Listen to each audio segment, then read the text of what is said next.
Look up at the night sky. Every single point of light you see is a sun. Some are newborns, some are middle-aged. A few are already dead, their light still racing across millions of years, just to reach your eyes tonight.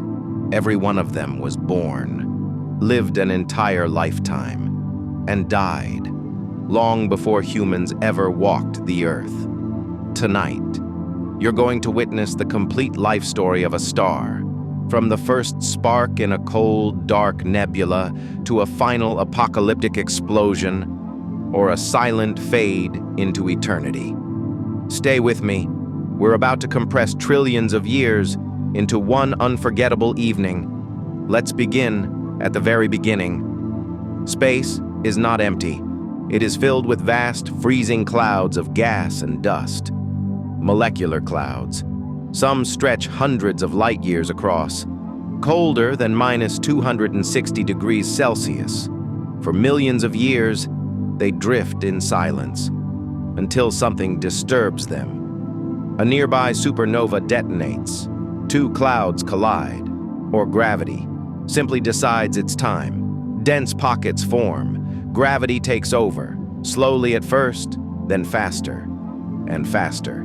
Millions of billions of tons of hydrogen, helium, and cosmic dust begin to fall inward.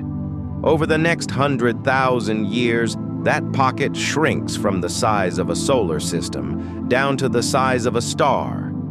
Temperatures soar, pressures become crushing. At the center, a baby star is taking shape, a protostar. Matter spirals in along a glowing disk. Magnetic fields hurl jets of plasma, almost at the speed of light, punching tunnels through the nebula. The protostar grows hotter, 1 million degrees, 5 million, 10 million, and then, in a single moment that lasts only seconds, something magical happens. The core hits 15 million degrees.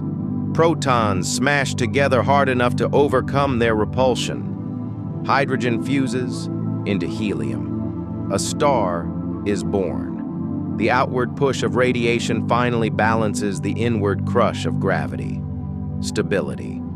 The long, steady adulthood of the star begins. We call this phase the main sequence. This is the longest chapter of any star's life. For our sun, it will last about 10 billion years. It's already 4.6 billion years old, comfortably middle-aged, but lifespan depends on mass. A star 25 times heavier than the sun lives only 3 to 5 million years. A star half the sun's mass shines for 80 billion years. The smallest red dwarfs may burn for tens of trillions of years, longer than the current age of the universe, many times over. Why? Because bigger stars are hotter and thousands of times more luminous. Their brightness scales with mass to the power of about 3.5. A star 10 times heavier than the sun is 10,000 times brighter. It burns its fuel like a supercar on rocket fuel. A red dwarf sips its hydrogen like the most frugal hybrid ever built. Eventually, every star runs out of core hydrogen. For stars like our sun, this is when old age truly begins. The core shrinks and heats up.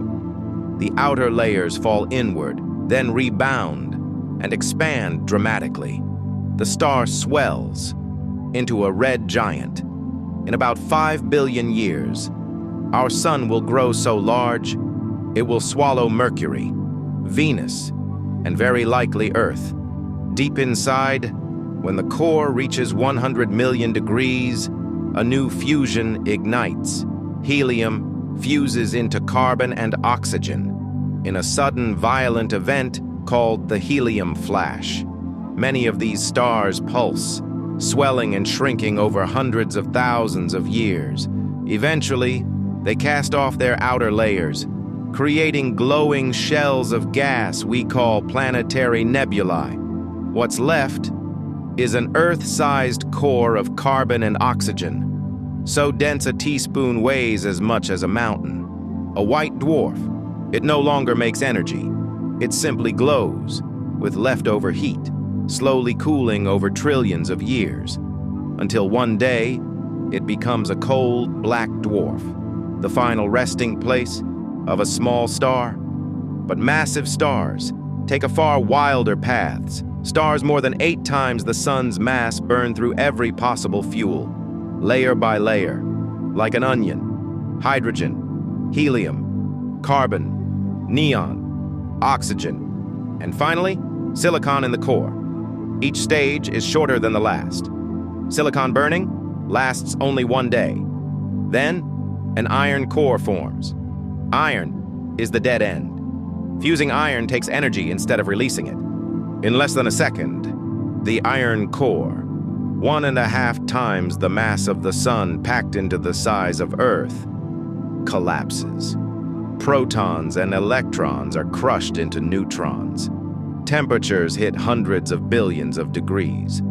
The collapse rebounds in the most violent explosion the universe has ever known. A core collapse supernova.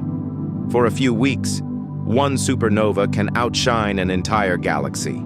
It forges and scatters every element heavier than iron, gold, silver, uranium, the atoms in your blood and bones.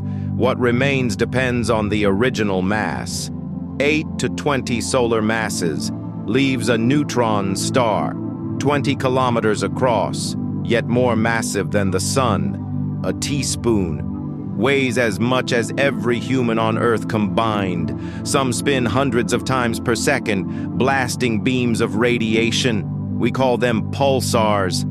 Above roughly 25 solar masses, nothing stops the collapse. The core vanishes into a black hole. There are even stranger objects, magnetars, with magnetic fields that could kill you from the distance of the moon. Thorn-Zhitkov objects, neutron stars living inside red supergiants like parasites. Pair instability supernovae, so powerful they leave nothing behind.